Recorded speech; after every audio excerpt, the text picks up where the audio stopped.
Well, this is just my luck, you guys.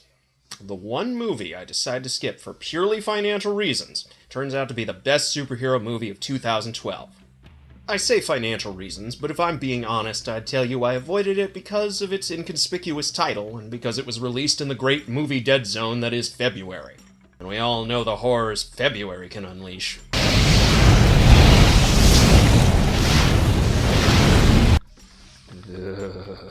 After a financially successful but inauspicious theatrical run, it slunk onto DVD just in time for the summer clusterfuck, where it was quickly forgotten by almost everyone, except for a few nerdy film critics.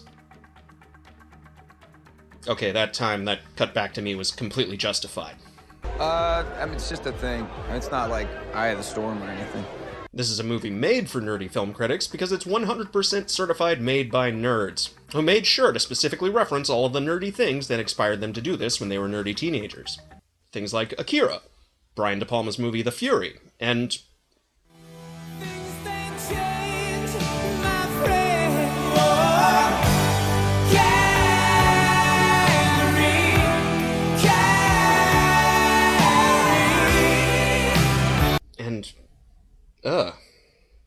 God.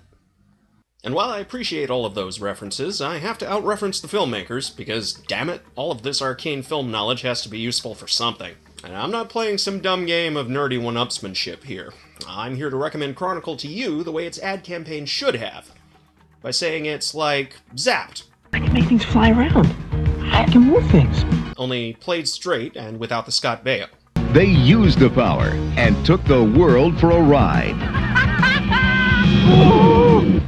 And found their way into the hearts of every woman. So it's like Zapped, except good, and actually worth your time to watch. More than once, even.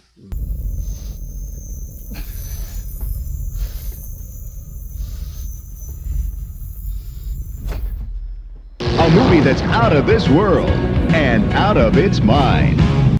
Shit, no argument there. Most of the comedic teenage romps from the 1980s were out of their minds, because they were made by 30 and 40-somethings who went to high school back in the 60s, when high school was a lot more interesting. I won't say better, since all of my, admittedly anecdotal evidence indicates high school has always been a 4-year forced march through dangerous swamplands of emotional malaise, social ostracism, and good old-fashioned bullshit. Wow, you spin television. Man, you're on a film, man. Pretty on camera. Come on, man, you look pretty. Huh? You gonna cry? And if you're watching my talking head from the bowels of high school right now, all I can say is... sorry. It gets better. But at least it was more interesting back in the 60s, when you still had to worry about things like communists under the bed, or alien invasions, or town bad boys who turn into werewolves after the local mad scientist hypnotizes them. By the time I got there, it was all verbal and physical abuse, as far as the eye could see.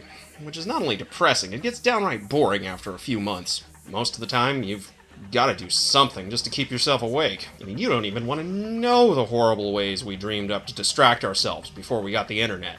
So even though I missed out on the whole record your entire life glory days of YouTube circa 2005, I get every single self-aggrandizing impulse of the generation immediately behind mine, including their apparent obsession with found footage films, which is really just Hollywood's obsession with pandering to all of those people who helped Blair Witch Project and then Paranormal Activity make so much money, over and over and over and... oh god, make it stop!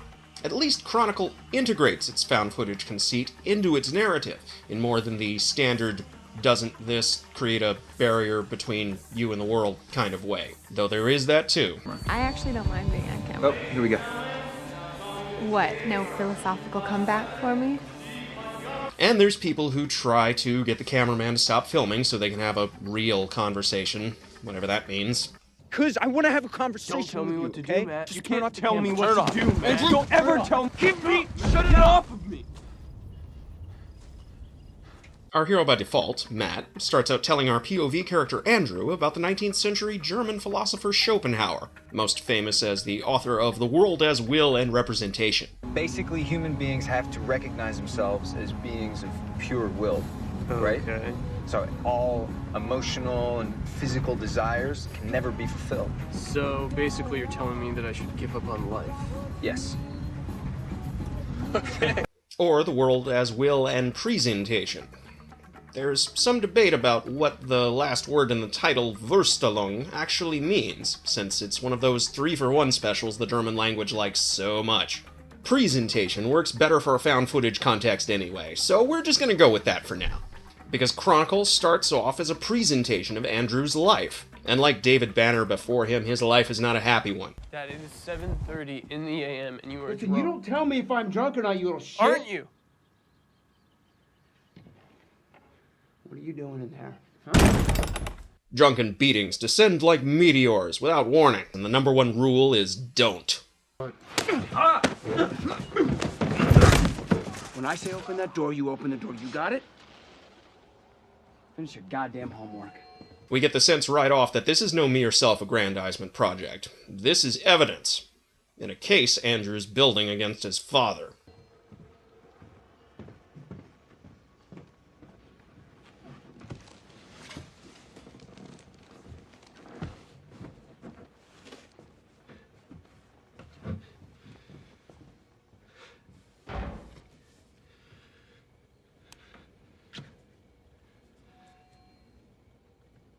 Of course, that project's derailed as soon as he, his cousin Matt, and big man on campus Steve Montgomery discover a glowing meteor in a field. That gives them superpowers. Then the found footage conceit really does become a matter of recording all the cool shit they can do. Here. Yeah, that's good. And then Matt, can you just go right in front of Steve? Yeah, here? Perfect. Yeah. Okay. This is the ball test. Ready? Yeah.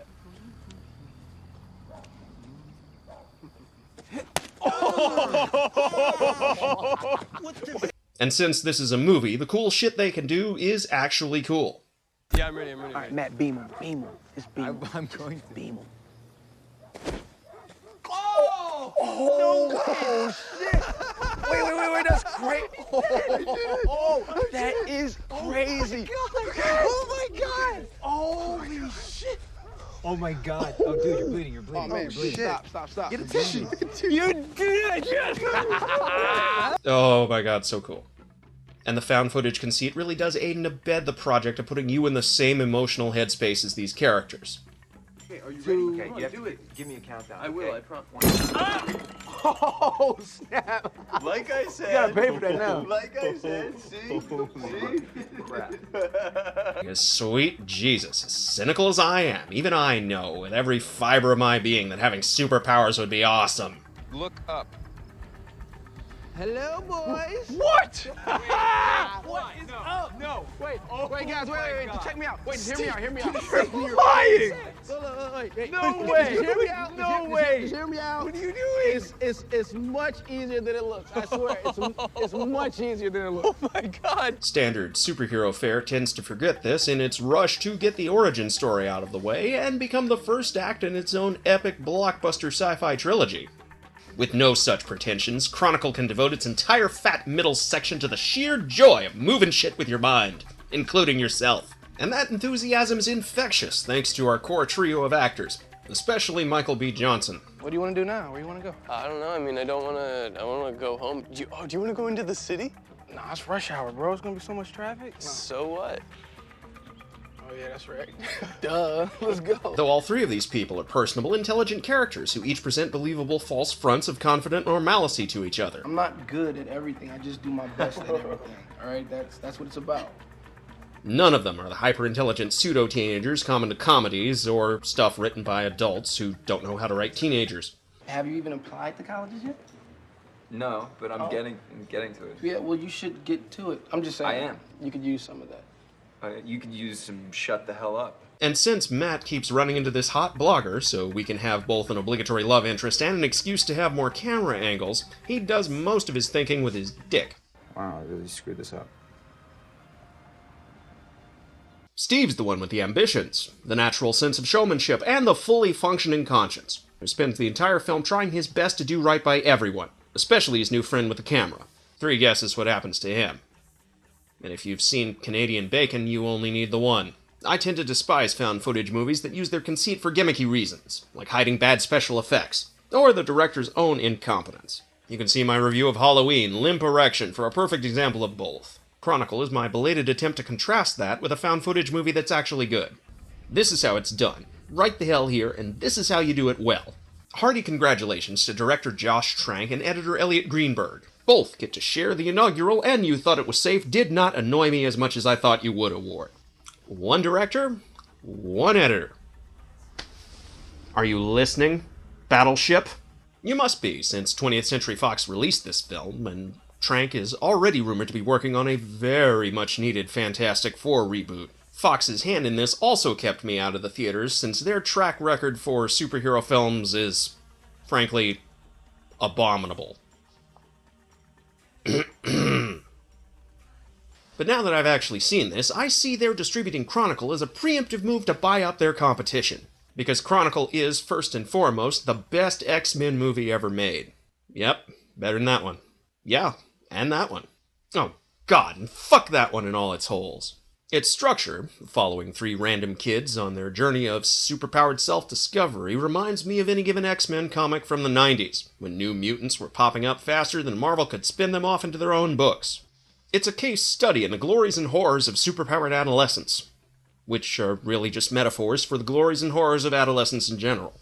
Because unlike most media that deals with superpowered teenagers, these 3 feel like cliches from the real world, rather than cliches from the big book of screenwriting cliches that everyone gets when they move to Hollywood. Comes in the plastic bag with the yellow pages and all those coupons from local businesses. Yeah, the word superhero never comes up. None of these kids ever once go, "With these powers, I could be a superhero! I could fight crime, protect the innocent, work for world peace!" It's a constant stream of but firsts that eventually spiral into a morass of death, destruction, and mayhem. And I wouldn't have it any other way. All this says Trank and co-writer Max Landis did their homework, or they simply did what most of us do and recalled their own adolescence. This is a tragedy of youthful hubris, all the way through. What? This is the beginning of your downfall. Hubris. Right there. What's hubris? No, what does hubris mean, Matt? Seriously? What does seriously mean? What? Coming-of-age narrative that spits in the eyes of the happy endings and pat resolutions that usually ruin such things. Our 2 heroes by default could use a little bit more screen time, and some special effects could do with a bit less. But these are tiny pockmarks that only serve to accentuate the overall beauty on display. Like that one mole on Marilyn Monroe's cheek that always looked like it was painted on. So what the hell are you still doing listening to me rant about it? Go out and buy it if you haven't already. That way, when the next Fantastic Four movie drops, you get to say, I knew Josh Trank back when he made good films. Now that's just mean. The damn thing doesn't even have a release date yet. Could be as good as the last 2. You don't know. You're only calling those things good because they made money. And what other metric would I use? Oh, I don't know. You could tell a fascinating story about interesting characters who behave like recognizable examples of human beings instead of...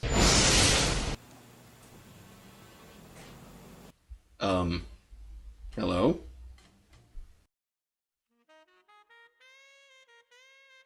Cosmopolis paints a vivid portrait of these people as atomized, paranoid, perpetually adrift individuals with nothing but a thin tissue of bullshit and lies separating them from complete psychological meltdown.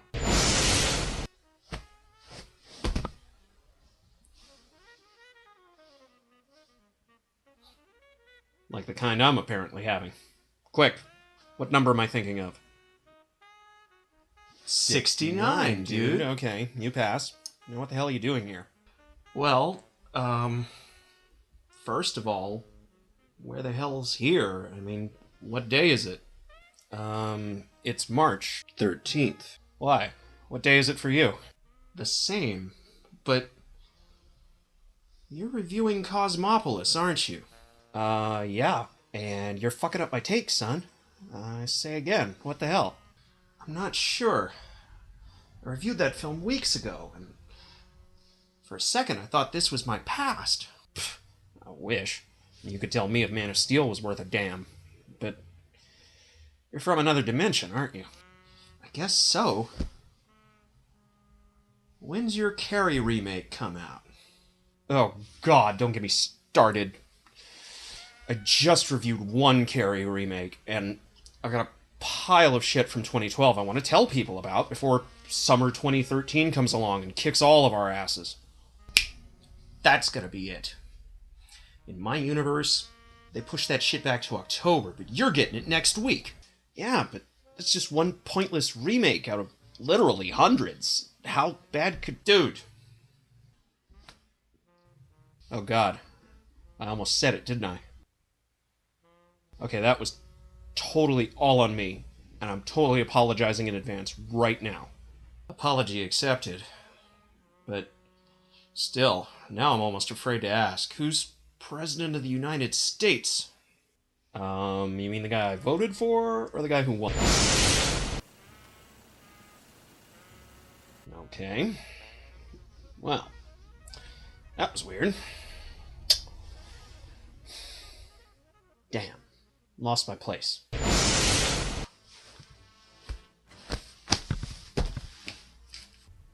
Oh, you're back! Well, what in the Norse goddess of the underworld hell was that? I don't know. Slipped into an alternate universe there for a second. Horse hockey.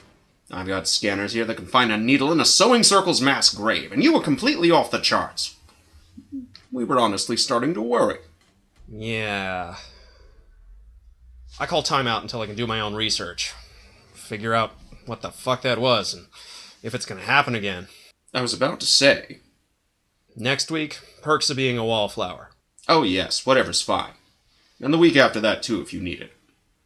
But the week after that, you shall know suffering unlike any being in any world has ever known. Dude, I called timeout. Sorry. Force of habit.